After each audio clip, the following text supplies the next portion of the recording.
dia a todos. Mais um Jovem Também Pode. Aqui diretamente pro Duejas. O Jovem Também Pode é um projeto que foi feito para trazer uma coisa mais íntima com o palestrante. A gente tem aqui a ganhadora, se apresenta pra gente. Meu nome é Natália, eu sou advogada e eu atuo atualmente na comarca de Caratinga e no Brasil inteiro, né, gente? Porque advocacia é sem fronteiras. Diretamente de Minas, aqui para Vitória, Espírito Santo. Meu nome é Ana Carolina, hoje eu tô como secretária adjunta do OAB Jovem e eu vou apresentar, fazer a honra de apresentar nosso convidado, que é palestrante aqui do painel de contabilidade e gestão do EJAS, Gustavo Fonseca. Advogado aqui de Vitória, hoje um dos CEOs da FAS, né? E, por favor, se apresente pra gente. É isso aí, advogado, mentor, palestrante, pai, um pouquinho de tudo. Acho que no bate-papo aqui a gente vai falando quem eu sou, né? Melhor. Obrigado pelo convite, um prazer estar aqui com vocês. Vocês são o futuro da advocacia, né? Ou o presente da advocacia. Então, faço muita questão de estar presente aqui e conviver e compartilhar a experiência. O prazer é todo nosso e é muito importante ter pessoas investindo na jovem advocacia, principalmente aqui no nosso estado. Uma das perguntas que a gente vai começar aqui agora, como é gestão, né? Você é mentor de gestão, a gente sabe disso. E a gente pesquisando, lógico, tem que dar aquela pesquisada no nosso palestrante. A gente sabe que você fala que uma das cadeiras que está surgindo agora no direito é a gestão. Como que a gestão surgiu na sua vida, assim? Como que trouxe essa situação assim mesmo para você? Sobre as cadeiras eu acho que está surgindo mesmo, né? Eu não vejo ainda Sim. muitas faculdades com esse olhar de olhar para o estudante de direito ali como futuro advogado.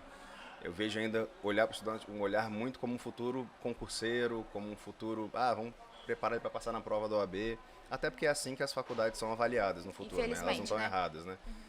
Mas assim, eu fiz administração antes de fazer direito. Que legal. Vivi isso na minha casa desde muito novo, né? Meu pai é empresário, não tem ninguém jurista na minha família. Então, para mim foi um pouco natural e quando eu me formei eu já tinha empresas, né? Já tive empresa de eventos, já trabalhei em outros negócios. E quando eu me formei eu fui montar um escritório de advocacia, a primeira pessoa que eu contratei foi uma gestora e uma secretária. Tinha eu e meu sócio ali algum tempinho atrás, né? Jovem, não tão jovem mais. E eu vi, assim, conversando com os colegas, que não era uma coisa tão comum, né? As pessoas terem noção dos números. E eu tô falando, às vezes, de escritórios grandes, né? Sim. Maiores que os nossos, inclusive. A gente tem escritório em Vitória e em São Paulo. E não é uma coisa exclusiva de Vitória isso. Eu converso com outros escritórios de São Paulo que tem até um volume de casos, até de faturamento maior que o nosso, mas não tem ali, não sabe dizer qual a área que dá mais lucro, não sabe dizer, né, se algum processo está dando prejuízo, se aquele cliente vale a pena ou não. Não tem clareza na estratégia de longo prazo do escritório, se tem diferencial competitivo, se não tem, como dimensionar uma equipe, né? Quantos processos um advogado cuida? Quem sabe responder isso? Depende, processo trabalhista. Processo trabalhista, quantos processos trabalhistas um advogado dá conta? Qual que é o saudável? E assim, até com relação ao OAB, é uma provocação que eu faço, a OAB poderia trazer mais dados pra gente. Eu sou presidente da comissão de gestão de escritórios aqui da OAB, nunca foi um sonho assim, né, ser presidente ou nada disso, mas eu vejo que a gente está conseguindo contribuir e trocar experiências. A gente fez um workshop agora 2, 3 semanas atrás, sobre, né? Justamente fazendo na prática ali o comecinho da estratégia dos escritórios. Então, pegando ali as estratégias macro, né? Eu vou me diferenciar por preço, ou vou ter um produto ali, um serviço diferenciado, ou vou nichar, e aí vai ser uma estratégia mais de foco. E aí começar a desdobrar isso e como que aplica a cada um escritório. E a gente vê que é um tema muito novo. Sim. A gente tem lá 5, 6 cadeiras de processo civil, processo penal, administrativo, ambiental, e falta contabilidade, falta gestão, falta liderança. Uma coisa muito importante é a gestão de pessoas. Né? E não tem, o escritório é feito de pessoas, os clientes sempre são pessoas, independente se são empresas ou não. E eu senti falta disso na minha formação e eu olho para trás agora, né, muitos anos depois, e continua mais ou menos a mesma coisa. A grade que eu me formei não mudou muito. Tem alguns cursos aí surgindo com uma grade diferente, mas eu vejo que aí a gente ainda precisa evoluir bastante para olhar para o estudante de direito como um futuro advogado também. Não só como uma pessoa que vai passar numa prova, mas, olha, ele vai ter um negócio, ele vai precisar gerir esse negócio, ele vai precisar entender de contabilidade, de marketing, de finanças, de gestão de Como maneira todo. geral, E né? eu vejo que o escritório, assim, o seu escritório, ele olha a gestão, como você falou, um grupo de pessoas. Eu Sim. acompanho vocês na rede social e teve até uma situação que vocês ficaram até de noite resolvendo algum pepino lá e no outro dia tinha um bolinho pra... Ai, você faz parte do escritório. E eu acho que isso é muito foi importante. comigo isso. Eu acho que isso é muito importante, porque você traz, às vezes, um associado a uma posição que você pode subir. Mas eu acho que também isso influencia com a questão da gestão, entendeu? Sim, quando a gente faz entrevista até, fica a dica aí, né, pra quem for fazer entrevista. Pega as dicas, Pega a gente. dica. Mas eu prefiro pessoas que queiram tomar meu lugar do que pessoas que, eu quero vir aqui fazer um concurso ou no futuro... Né, quando eu vejo alguém que chega lá ambicioso, fala, qual que é a sua pretensão? Eu quero ficar aqui até virar sócio. Opa! Porque, no fundo, Acende uma lanterninha, né? no fundo, a gente não quer que o escritório dependa, né, dos sócios pro resto da vida. E é uma jornada contínua, assim. Como fazer os clientes, né, serem atendidos pelos outros da equipe. Tá? Hoje nós somos em 40 pessoas lá no escritório. É muita Nossa, gente muita já. gente. E Realmente. tende a crescer, né? A gente está em processo de crescimento ainda, está dentro do plano. Mas ainda tem aquela coisa de alguns clientes quererem falar comigo, com o Guilherme, né, com o Mauro, com os sócios ali.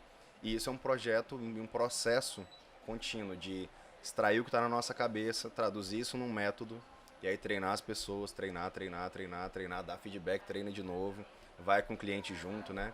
Não sei se você conhece, mas tem 5 etapas assim do processo de liderança, né?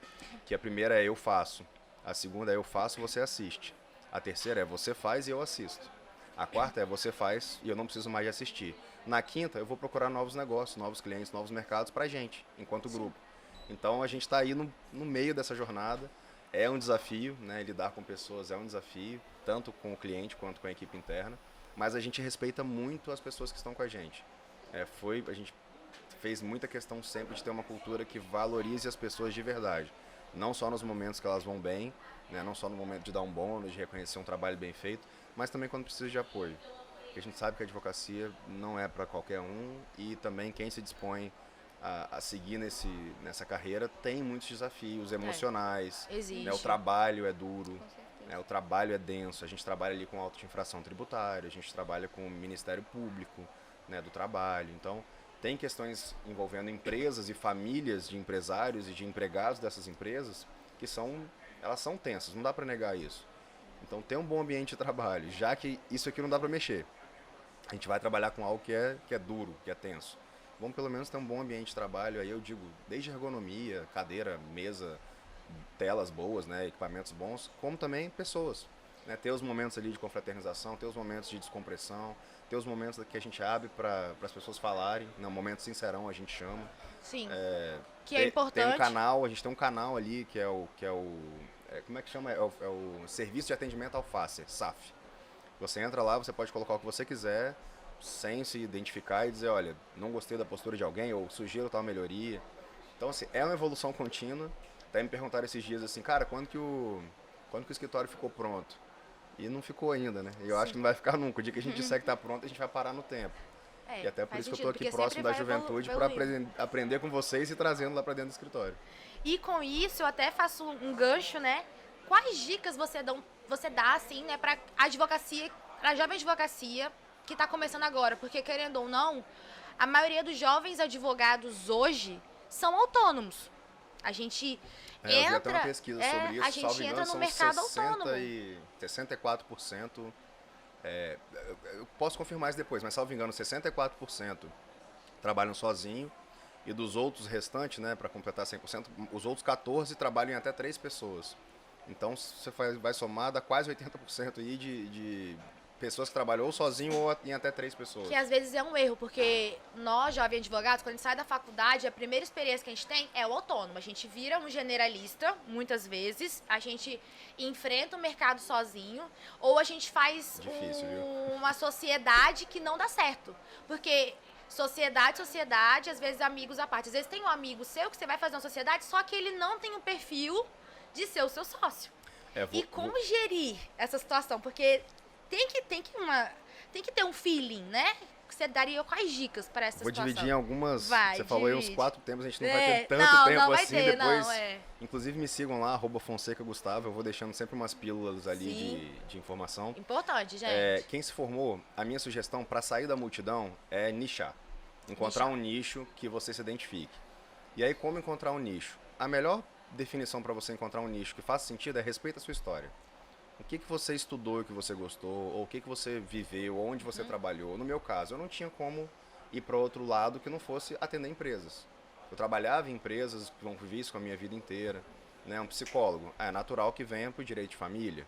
Né? E por aí vai. Alguém que tem alguma questão mais voltada para o criminal, gostou ali do criminal. Porque aí pelo menos você sai da multidão no primeiro momento. Sim. Com relação ao ser autônomo ou ter uma sociedade, tem um livro que é o Livro Negro do Empreendedor.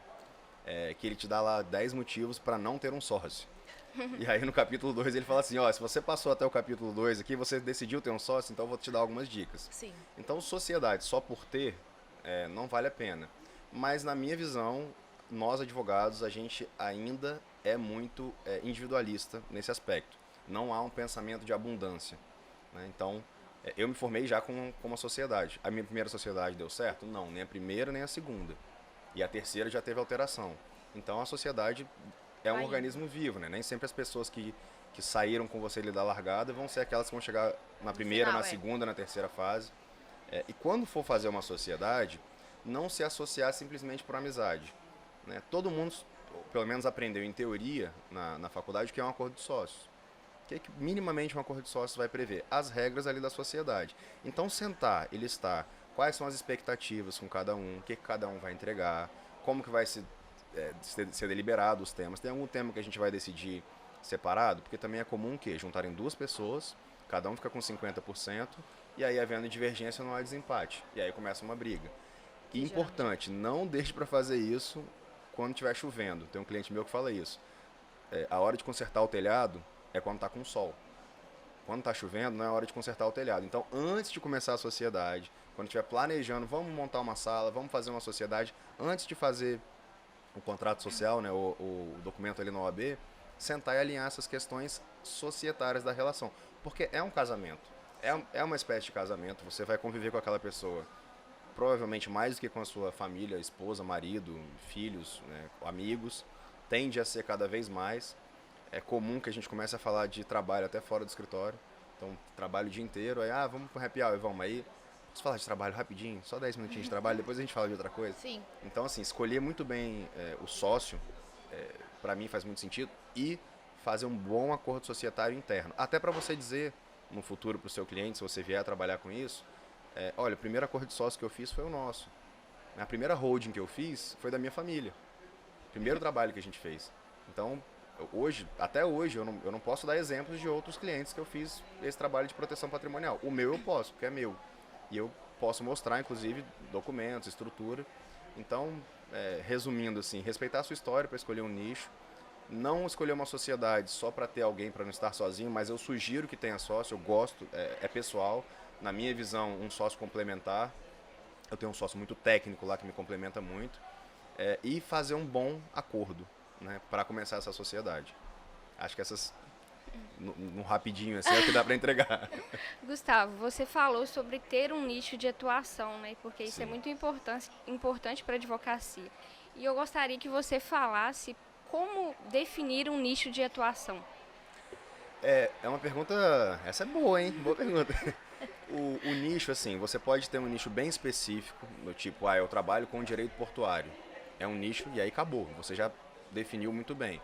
Então, quem serão os seus clientes? Os portos do Brasil. Tem um escritório, aqui eu vou até falar deles ali na palestra daqui a pouco, que eles fizeram, e eu vou falar o nome, Matar Vilela, que são parceiros, amigos, sim, né? sim. Luciano, João. Eles fizeram um nicho com o escritório de portuário e atendem o Brasil inteiro. São referência em direito portuário no Brasil. E ela é maravilhosa. João também, maravilhoso. Outros escritórios, eles nicham com relação à área de atuação um pouco mais abrangente. Aí eu faço só direito criminal. Né? O direito criminal ele já é mais amplo. É muito Dentro do direito amplo. criminal você pode ter, eu faço só júri e por aí vai. No nosso caso, dentro das estratégias macro ali, né, aquelas clássicas ali de porta, o nosso não é de nicho. O nosso é com o cliente, é a proximidade com o cliente. Então o nosso nicho é empresarial, que é muito amplo. A gente faz tudo para a empresa. A gente diz lá no escritório que a gente é o último advogado das empresas, porque o cliente chega no modelo de assinatura, que a gente cuida de tudo, e ele fica com a gente muitos anos aí, se depender da gente e dele também. E aí, importante, só fazendo um gancho. com relação à gestão do escritório, ter esses indicadores na ponta da língua. Né? Eu sei, por exemplo, que o churn, que é a taxa de clientes que me deixam no escritório, é de menos de 1%. Isso é importante por quê? Porque eu não olho para o cliente no primeiro ano, no primeiro mês. A gente não tem que faturar muito com ele ali no primeiro ano. Eu olho quanto tempo ele vai ficar comigo, lifetime. Então, na hora de escolher um mercado, eu fiz um podcast esses dias com o Daniel Sheida, ele fala de direito bancário, que é um cara que devia estar aqui, viu? Jovem advogado que tá bombando aí 3 anos, 4 anos de formado, com o escritório já lá com 20 pessoas, faturando bem. E ele dizia o seguinte, mais ou menos assim, 3 em cada 4 pessoas no Brasil tem problemas com bancos. Então, se todos os advogados fossem para o direito bancário, ainda tinha mercado, porque tem menos advogado do que a população. Então, escolher um nicho que você se identifique, né, respeitando a sua história, mas também olhar para o mercado. Eu conheci uma pessoa agora, fiz uma imersão em Porto Alegre, imersão para advogados, e aí tinha um cara lá que ele era especialista em estelionato digital. Já ouviu falar disso? Não. Nem eu tinha ouvido falar, até então. Eu Até ouvi um mês falar atrás. sobre violência doméstica virtual, eu também não sabia que, tipo assim... Estelionato digital, eu falei, cara, desculpa minha ignorância, mas eu não sei o que você faz. Aí ele falou assim, você já viu aquele golpista do Tinder no Netflix? Verdade, Eu falei, né? já, então, sou eu que resolvo. Então, assim, Faz sentido. quem que eu vou pensar se algum dia eu encontrar É ele. alguma vítima? É ele, eu não conheço outra pessoa no Brasil. Então, ele rapidamente Nichou. se posicionou como o advogado especialista no Brasil em estelionato digital. Então, o nicho ele tem a ver com a nossa referência, a nossa história de vida, mas não adianta também escolher um nicho que você não vai ter cliente. Exatamente. Então, como saltar da multidão no primeiro momento, qual vai ser a minha história que eu vou respeitar para escolher esse nicho, mas também qual mercado que eu vou atuar. Vai ter mercado para a gente atuar ou eu vou ficar brigando ali, né? E não que isso seja ruim, isso pode ser uma estratégia, mas nem sempre brigar por preço é uma boa, né? A não ser que seja consciente, que seja seu diferencial competitivo, seja ter custos muito menores que a concorrência, e aí mesmo cobrando um preço igual ou menor eu consigo entregar um resultado melhor. Sim. Tudo bem. Mas a grande maioria não é assim, briga por preço por sobrevivência. E aí só para fechar assim, eu sei que quando, né, a gente se forma, e foi o meu caso também, eu fiz tudo que tinha para fazer quando eu me formei. Né, eu fui pai, eu casei, tudo no mesmo ano. Eu formei, casei, montei o escritório, fui pai. Então, assim, minha vida deu uma chacoalhada bacana e eu precisava pagar as contas. Bem bacana, né? Diga-se bem de bacana. passagem. Eu precisava pagar as contas. Sim. Então, assim, o que eu fiz? Tudo que tinha pra fazer. Eu fui no presídio, eu fazia o que tinha pra fazer. Sim. Ação de trânsito, ação de juizado, tudo. Que é uma realidade de muitos, né? Vamos mas deixar. essa era a minha estratégia de sobrevivência. No início da ali, advocacia. Ali era, olha, eu preciso sobreviver e juntar um dinheirinho pra fazer o que eu quero fazer. A provocação que eu faço aqui é não se perder na estratégia de longo prazo. Olha, no longo prazo eu quero trabalhar para grandes empresas. Para eu trabalhar para grandes empresas, eu preciso desdobrar isso em ações. Se eu continuar fazendo aqui só a minha sobrevivência, eu não vou vai conseguir chegar longo lá. prazo, E o nosso gosto, ele vai evoluindo, né? O gosto, ele não vai retroagindo, você vai só melhorando, seu padrão de vida melhora. E eu vejo muitos colegas perdidos, assim. Não, eu tô fazendo isso aqui só para juntar um dinheiro. Há 10 anos você está fazendo isso para juntar dinheiro. Quando que você vai realmente abrir mão de alguma coisa para mirar ali no longo prazo onde você quer chegar? Então, assim, na hora de escolher um nicho, eu sei que não dá para escolher um nicho logo quando a gente se forma, né? Muitas vezes. Às vezes é necessário sobreviver. Mas deixar ali anotado, uma parede, né? Qual que é o sonho do escritório? Qual que é a visão de longo prazo? Daqui a 10 anos eu quero ser reconhecido como escritório, né, que atende o Brasil, ou que atende tal nicho, ou de tal... Né? Enfim, cada um tem o seu. E não perder isso de vista, sabe? Não se perder no meio do caminho, porque é muito fácil se perder. A gente trabalha muito. Se você olhar os números de horas trabalhadas da advocacia, e da advocacia no Brasil comparado com o mundo, nós somos um dos que mais trabalham no mundo. Além de ter muita gente, a gente trabalha muito. Então é muito fácil você se perder no dia a dia e esquecer a sua estratégia de longo prazo. Então a dica que eu deixo é escolher com respeito à sua história, num mercado onde você possa atuar, e mesmo que você tenha que sobreviver num primeiro momento, não perder de vista a sua estratégia de longo prazo. Muito obrigada, Muito Gustavo, obrigada, pela sua participação. Gente, hoje o pod vai fechando aqui, vai concluindo. Espero que vocês tenham gostado da participação do Gustavo, da nossa participação aqui, né? Participação é jato, depois tem que falar rapidinho. E curtem, comentem aqui, falam que vocês gostaram. Vocês gostaram aqui da nosso conteúdo, foi expert, foi rápido aqui. Que não gostaram também, quando dá. Não gostaram, quando não gostaram, dá mesmo, mais. visualiza aí que é isso. Conte com a OAB Jovem, você, jovem advogado, tá se formando agora, tá indo pegar sua carteira. Nós estamos aqui, nós somos os braços de vocês, os braços, pernas, estamos aqui para ajudá-los, tá? Então, é isso. Tchauzinho! Tchau. Obrigado, Tchau, gente. obrigada.